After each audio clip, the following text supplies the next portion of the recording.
Hello, good morning my dear children. कैसे हो आप लोग? अच्छे हो कि बहुत अच्छे हो? अच्छा ठीक है। कल हम लोग जो हिंदी में पढ़े थे, पता है ना क्या है पढ़े थे? हाँ, हम लोग वर्णमाला पढ़े थे, जिनके कितने पार्ट्स होते हैं? टू पार्ट्स होते हैं, डिवाइडेड इनटू टू पार्ट्स। पहला पार्ट का नाम क्या था? स्वर। और दूसरे पार्ट का नाम क्या था? व्यंजन। तो उन दोनों को मिला करके कहा जाता है वर्णमाला। ठीक है। और उसी से रिलेटेड आपने फिल इन द ब्लैंक्स यानी कि खाली स्थान को भरो भी पढ़ा था, और एक एक्टिविटी मिला था जिसमें था मिलान करो। ठीक है। ये जो एक्टिविटी आपको दिया गया था मिलान करो, इसको आप अच्छे से बना रहे थे कल। ठीक है।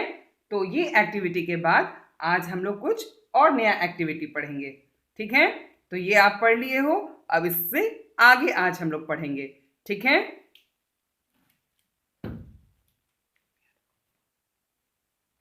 आज हम लोग पढ़ेंगे जो यहाँ पर था वर्णमाला, जिनके पार्ट्स हैं स्वर और व्यंजन। स्वर में क्या आ गए? आ से लेकर के आहा तक, और व्यंजन में आ गए आपके क से लेकर के ज्ञा तक। अब है अगला अक्षर। अगला अक्षर का मतलब होता है आपका आफ्टर, यानी कि नेक्स्ट। नेक्स्ट क्या आता है? जो छोटा आ यहाँ लिखा हुआ है यहाँ। अब इसके बाद पूछ रहा अगला अक्षर यानी कि नेक्स्ट। कम आपका जो है, आपका आफ्टर वाला अक्षर कौन सा है? तो अ के बाद क्या आता है? आ, जिसमें एक आकार की मात्रा होती है। तो यहाँ पे जो आ की मात्रा है वो छोटा आ के बाद आपको क्या लिखना है? बड़ा आ। ठीक है। ये बड़ा आ आपको आ जाता है। ठीक है। अब ये क्या है? बड़ी ई। अगर आपको नहीं आता है तो आप बार बार मुंह से बोलो, छोटा आ, बड़ा आ, छोटी ई, बड़ी ई, छोटा ऊ। देखो यहाँ पर बड़ी ई के बाद आपका छोटा ऊ आ गया है, तो आपको क्या लिखना है? छोटा ऊ। फिर क्या है? आए। अब आपको याद नहीं है तो फिर से आप बोलो, छोटा आ, बड़ा आ, छोटी ई, बड़ी ई, छोटा ऊ, बड़ा ऊ, री, ए, आए। तो इसके बाद क्या होगा? आए के बाद क्या आ रहा है आपका? ओ। तो ओ क्या है? जस्ट लाइक अ। उसमें एक मात्रा होती है और ऊपर में एक चोटी होती है। ठीक है। ये है आपका अगला अक्षर, बाद का अक्षर। ठीक है। कम्स आफ्टर, जिसको आप कह सकते हो।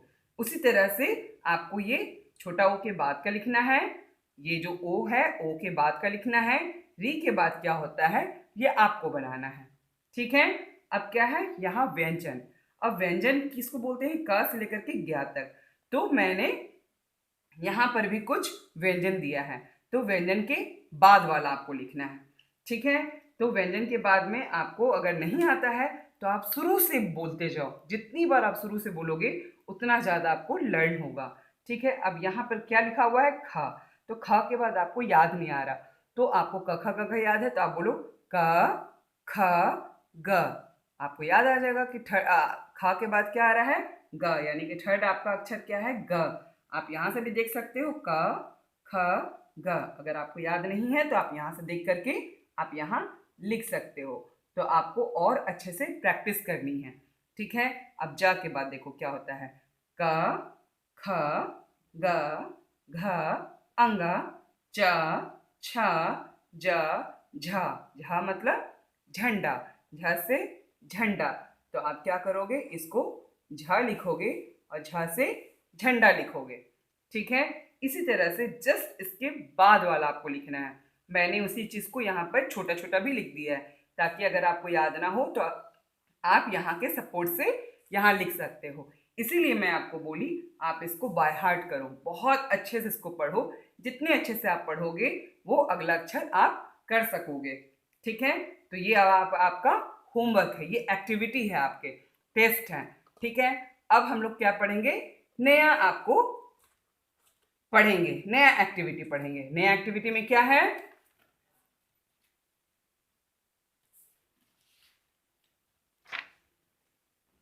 नया एक्टिविटी है बीच का अक्षर। ठीक है। अब बीच का अक्षर में आपको पढ़ना है।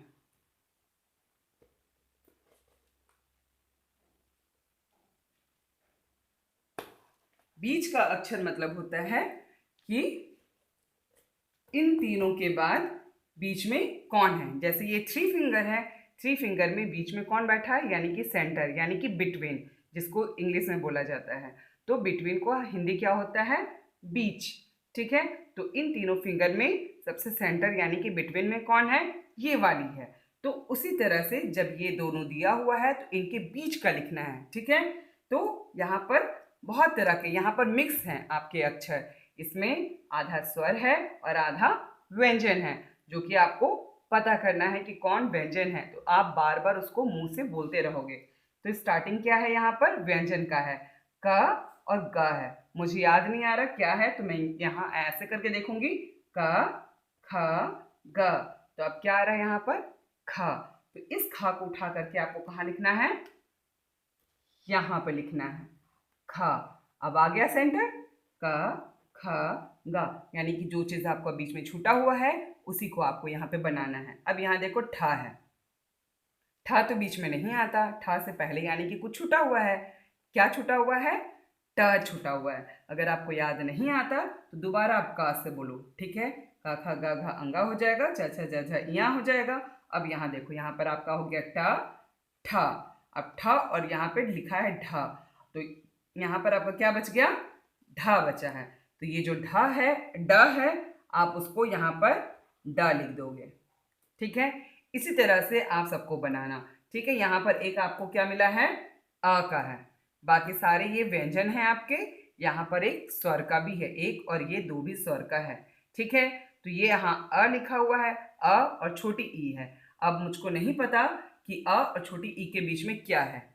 समझो कि आप भी भूल गए हो, तो क्या करोगे, दोबारा बोलना, छोटा अ, बड़ा आ, छोटी ई। देखो आ गया, क्या आया, बड़ा आ आया। छोटा आ के बाद क्या आता है, बड़ा आ आता है। यहाँ पर भी लिखा है छोटा आ के बाद बड़ा आ। तो आप क्या करोगे, छोटा आ के बाद खूब बड़ा सा सुंदर सुंदर आ लिख दोगे, जिसमें मात्रा होता है, जस्ट ऐसे ही। तो आपको क्या करना है, बाकी जो एक्सरसाइज है आपको ऐसे ही बनाना है। अब ये आपको अच्छे से याद हो गया है, तब आपको क्या करना है, नेक्स्ट एक्सरसाइज में आपको ओरल टेस्ट पूछा जाएगा। ओरल में आपके क्या रहेंगे कि हम लोग बोलेंगे और आपको लिखना पड़ेगा।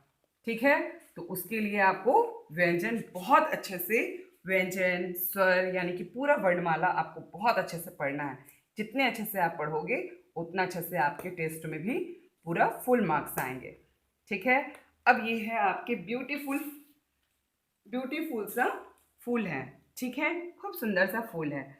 अब ये फूल तो बिल्कुल आपकी तरह है, स्माइल करती हुई। आप चाहोगे कि ये फूल टूट के गिर जाए, नहीं ना। तो उसके लिए आपको क्या करना है, आपको जो भी हम लोग बोलेंगे, चाहे आपकी मम्मा, आपके पापा, जो भी आपको लेटर बोलेंगे या अक्षर बोलेंगे, वो आपको हर एक पंखुड़ी में लिखना है। ठीक है, जैसे मैंने अ बोला तो मैं यहाँ पर अ लिखी, ये देख करके नहीं लिखना है। ठीक है, ये छिपा के लिखना है। जब आप पूरा पढ़ लोगे उसके बाद इसको लिखना है। ये आपका टेस्ट है, जिसको बोला जाता है श्रुति लेख, जिसको इंग्लिश में क्या बोला जाता है, डिक्टेशन। क्या बोला जाता है, डिक्टेशन, हिंदी डिक्टेशन। ठीक है, ये हो गया आपके हिंदी